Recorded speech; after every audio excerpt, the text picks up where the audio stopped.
አሰላሙ አለይኩም ወራህመቱላሂ ወበረካቱሁ ድና የተከበራችሁ የቻናሌ ተከታታዮች እንዴት ናችሁ? ከኔ ጋር አልሐምዱሊላህ ረቢል ዓለሚን። ዛሬ እንግዲህ ጉንፋን ይዞኛል፣ ያው እየተነፋነፍኩኝ ነው እና ኢትዮጵያ ወረርሽኝ ገብቷል መሰለኝ። ትናንሾቹንም ትላልቆቹንም ጉንፋን ሊገለን ነው እና አልሐምዱሊላህ። እና በዛውም ደግሞ መብራትም የለም ነበረ 3 ቀኑ። የሚገርማችሁ ነገር በ3 ቀኑ ዛሬ መጥቶልን ያው ስልካችንም ቻርጅ የተደረገው እና ትናንትናም ቪዲዮ አለቀኩኝም ነበረ እና እኛም ጭንቀት ላይ ነበር ያለነው፣ ሀሳብ ላይ በጣም ከባድ ጊዜ እያሳለፍን ነው ቤተሰቦቼ ጋራ እና ዱአ አድርጉልን እስኪ አላህ ሸክማችንን ያላቅልን። ወላሂ ሀሳብ በጣም ከባድ ነው። ወንድሜ በባህር ሂዶ ነበርና ሰሞኑን እየወጣ ያለው መረጃ ያው በባህር የሄደባችሁ ታውቁታላችሁና ስለ ሰመጠችዋ ጀልባ እንደዚህ አዳዲስ ነገር በየቀኑ እየሰማን በቃ ቅንጭላታችን ሊዞር ነውና ወላሂ እናንተ ሰው በባህር ሄዶባችሁ እንደዚህ አይነት መረጃ ስትሰሙ እንዴት ውስጣችሁ በቃ በሀሳብ እንደሚሰቃይ ወላሂ ሁሉም በራሱ ሲደርስ ነው የሚያውቀው ማለት ነው። እና የሄደባችሁ ቤተሰብ ወንድሞቻችሁ እንደዚህ መንገድ ገብተው ባሎቻችሁ መንገድ ገብተውባችሁ ከዛ በጎን እንደዚህ አይነት ነገር ስትሰሙ የነበረ ስቃዩን ስትሰቃዩ የነበረ እና ለሌላ ሰው ይሄ ነገር ሲደርስ በቃ ያን ነገር ያውቀዋል ሀሳቡ እንዴት እንደሆነ ያለውን ሁኔታ ማለት ነው። እና እንደዛ ሆናችሁ ኑራችሁ የነበራችሁም አሁን እኔ እንግዲህ ቀምሻለሁ እሱን ነገር። በጣም ከባድ ነው ሀሳቡ። ቅንጭላታችንን ብታዩ ሊዞር በቃ ሌሊት መተኛ የለ። እህቴ ያለች ዱባይ ደግሞ በቃ ቅውስ ልትል ነው። እኔ እንኳን ያው አንዳንድ ጊዜ ነው የምገባው መረጃ ማየው። ሰሞኑንም እንደነገርኳችሁ ይሄን 3 ቀን ጠፍቶ ነበር መብራት የለምና ስልካችንም ዘግቶ ነበር። የሁላችንም አልገባም አላይም ሶሻል ሚዲያ። እሷ ግን በቃ በየሰዓቱ ስለምትገባ የሚወራውን ሁሉ ታያለች ማለት ነው። እና በጣም ነው የሚያንቀጠቅጠው። ብቻ አልሐምዱሊላህ። እስኪ ዱአ አድርጉ ሁላችሁም። ወላሂ እየቀመሳችሁም ልትኖሩ ትችላላችሁ ይሄንን ሀሳብና ስቃይ። እንግዲህ ያላወቃችሁትም ስሜቱ በጣም ከባድ ነው። ዱአ አድርጉ እላችኋለሁኝ። እዚህ ጋር ደግሞ ብሬክስ ጽፎ ነበረ ይሄንን መረጃ ማለት ነው። እንግዲህ አንብቡት እስኪ። እንደዚህ አይነት መረጃ ማንበብ ማለት ወንድማችሁ ወይም እንደዚህ ባላችሁ በባህር ሂዶ እንደዚህ አይነት መረጃ ማንበብ በጣም ነው እኔ እንጃ በቃ ወገቤ ጉምድ ነው ያለው። እኔ ውሸት እንደሆነ ራሱ እንደው ያልተጣራ ወሬ እንደሆነ ሲስተር እየነገረችኝ ነበርና ለዛውም በቃ ጽሁፉ ውሸትም ይሁን እውነትም ስታነቡት በቃ በጣም ነው እንትን የሚለው። በቃ ሸርተት አልኩኝ በቃ። እና እህቴ ራሱ በቃ ስልኩን ራሱ መያዝ አቅቷት እንደዚህ ልትወድቅ ነበረ። ግን ይሄ ነገር ያው ያልተጣራ መረጃ ነው እና የተለያዩ አሉ።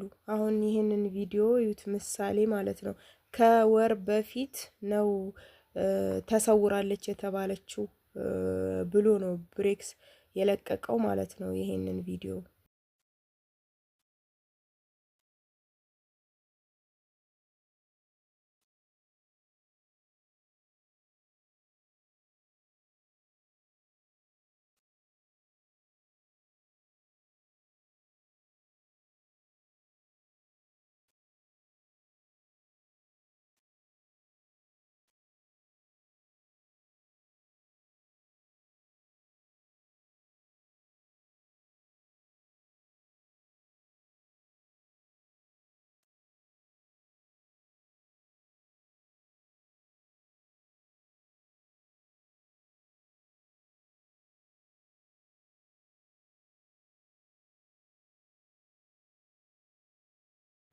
ሱብሃንአላህ አያችሁት እንግዲህ ይህንን ቪዲዮ በቃ ሲጓዙ እንኳን እንደዚህ ብለው ነው። ዶኒክ ማለት እንግዲህ ይችናት እዚህ ውስጥ እንግዲህ ያሉ ቤተሰቦቻችሁን ማየትና መተዋወቅ ትችላላችሁ በሚል ነው እሱ የለቀቀው። እና ከወር በፊት ነው እንግዲህ ጀልባዋ ተሰውራለች የተባለው ማለት ነው። እና በጣም የሚያሳዝን ነገር ነው። አሁን እንደዚህ ቤተሰብ ሄዶባችሁ እንደዚህ አይነት ነገር መስማት ማለት በጣም ከባድ ነው። እና አሁን ወንድሜ ከሄደ ደግሞ እንግዲህ 15 ቀን ሆኖ ማለት ነው። ነገ ማክሰኞ 15 ቀኑ ከወጣ ማለት ነው ከቤት። ጅቡቲ ነኝ ብሎ ያወራው ደግሞ እሁድ ለታ ነው፣ ሳምንት እሁድ ማለት ነው። እና ያው ከ3 ቀን በፊት የወጣችው ጀልባ ናት የተሰወረችው፣ ሰምጣለች ይባላል ምናምን ብሎ ነው እንግዲህ መረጃውን ያወጣው ማለት ነው። እና ያው ከጅቡቲ ነው የሚጫኑት ብለዋል እንግዲህ የሄዱት ልጆች። እንግዲህ አላህ አለም ከወጪው ያድርገው። ወደ ቪዲዮ ሌላ ምንም አይባልም። ቤቱ ብታይ ጨለማ ነው የወረሰው። ለጓደኞቻችሁ በቃ ቤት የምንበላውን አናውቀው፣ የምንሰራውን አናውቀው።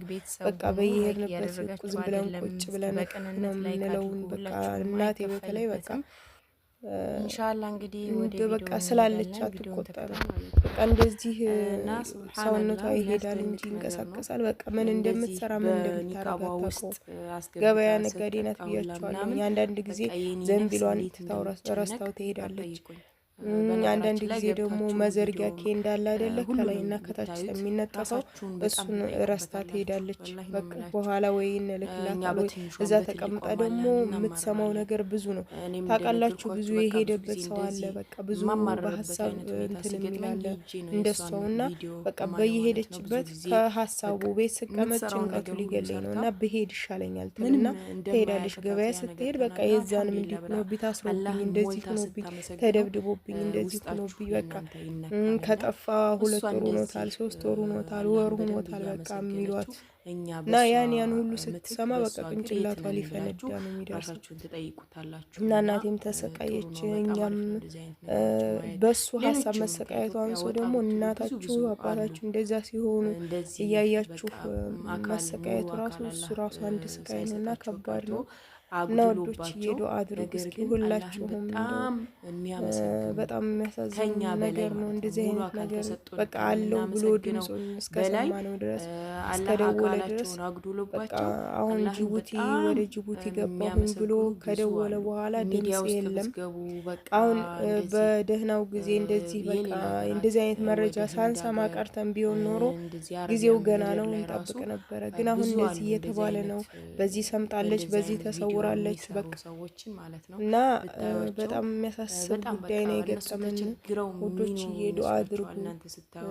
መቼም ያው ሁላችንም ሲደርስብን ነው አንድ ነገር ስሜቱ የምናውቀው እና የሰው ጭንቀት የሰው ሀሳብ የሚያሳስባችሁ በሙሉ ውድ ቤተሰቦቼ ዱአ አድርጉ። እንደዚህ ጭንቀት ነው ያለሁት እና በቃ ሌት ቀን ለቅሶ ብቻ ነው። ምንም ከሀሳብ ውጭ እኛ ምን ልናግዘው ምንፈጥረው ነገር የለም። አላህ ያለው ነው የሚሆነው። ግን እስከዛው ድረስ የሰው ልጅ ነንና በቃ ሀሳቡ መከራ ነው።